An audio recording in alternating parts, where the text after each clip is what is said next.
Hay he African pa hi kariek to mi lo ang kati mase kala duwe me mai moi a ruk tein thiam ka ti box si kha aron riek le tlat ma chu wak chuarin kariek chong le lok do na ni tu na hian tu na Mr. Gaps Gabi South Africa tu na kan en le lo kang moi la aruk tein ti kha asadona a riek do na lo zaipui nok do na ni kan ngai thangal molang tu na. Okay, hello Mizo people, peace from Africa. So today we are back again and it's gonna be my first time reacting to Mawimawia-A. Hope I pronounced the name correctly. We have the music title is tein, your iconic. Ui rameng moya ti turani Oh hey bro, Miss ram eng moya. Oh mawai ni lo in ram eng moya. Kan en le lo ka. Reacting to Mawimawia-A. Hope I pronounced the name correctly. We have the music title is tein, your iconic 2024 top 4. We are going to check this guy out, guys. So far, I've been reacting to RSA, Tetea. Aresa. Yeah. So today is my first time to check Mawimawia-A. So let's go and see his talent, guys. Let's start. And don't forget, yes, you know what I mean. First, thank you all, guys, for the support. And if you are not yet part of this 100K subscribers, kindly join now. This channel is mostly for the Nordics, reaction video and vlogs. Love from Africa. Let's go. Go. Come on. Tein. What does it mean, guys? The meaning of? Chu mi mai moi he mi la. Moi hi a o hi dang lam. Katia kadu rim moi hi. Chon he la bi ka phe chon kadua. Short po ka lo upload ta reakin scroll reakin mo. Chu subtitle. Sala. Riek khanin ka upload to he la bi ka hi nga thang halang anal ka til tuk he lai kai pon mo tein. Okay, tell me the meaning and let's sing. Lovin.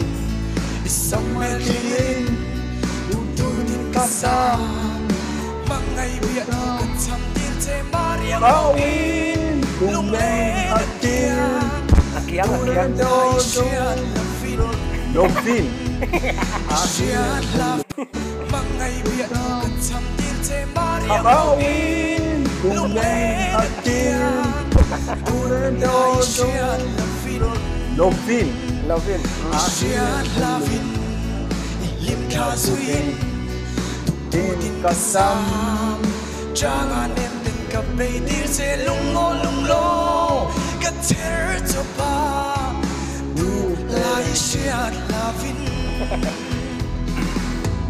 min dem pon kay song tu nia ka soi thin ang khan hai lyrics si alo en ve thin alo nia amai ro chu alo ngai thla lo en thrim hi a lo mom ka tia chon pa ka moi hi a o hi atang lam angai nom ka ti he rs te tai te chu special mem thowa ka reng thowa ke pong ka pom ma se moi hi a o dang lam angai nom ka ti moi hi mo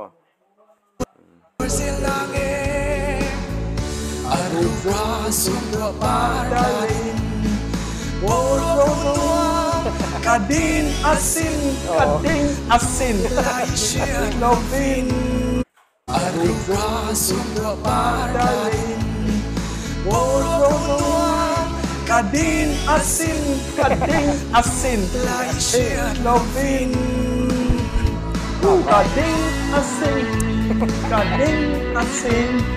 Kading asin. What does it mean? Kading asin.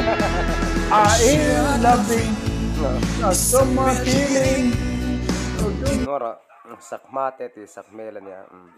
Sakmel thirin ti turan niya.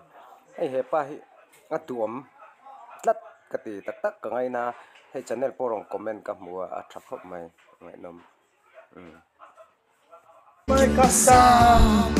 Mangai biar kacau DJ Maria Buin lung le nak kia lai siat love vin tiệm chó Asia loving in ka zuin no tike kasam Jangan in ka bay dir te lung lo ka tir cho pa lai siat ravin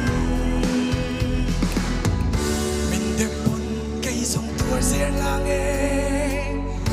aruga suka parkalin puro runuam kadin asin dulay lai siat hey aruk tein ti hla asaka hianin he pai na saka hianin kadina sin ti lai chau hi thiam anein ka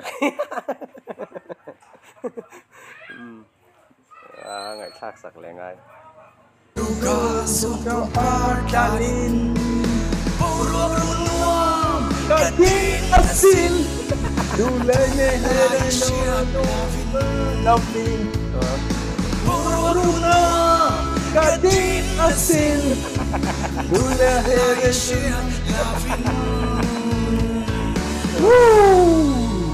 I love this.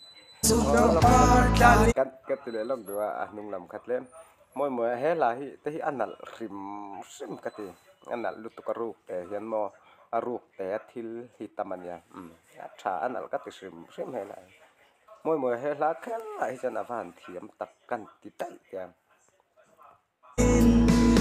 puro runuam Kadin asin dulay lai siat loving puro runuam kadin asin dulay lai siat lavin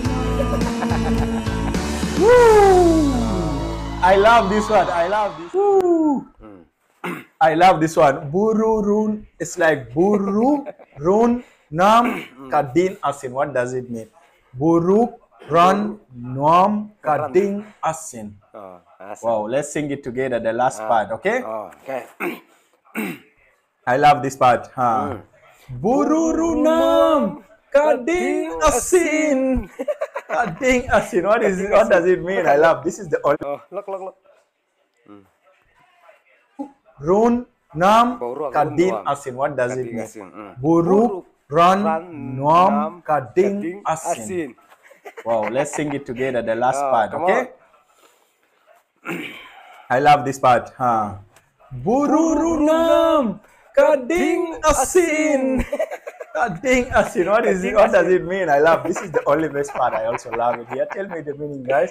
It's my first time reacting to the Mawimawia-A. What iconic voice, bro. me kan lo me nang ma po hi ngai na tam shim ani cho nên tak tak na ni hi mi zau te ngai lu mi zau lo te po ti thona mi zau te po mi zau la ron re ka lo mom shim mai le kha song khan ni ro se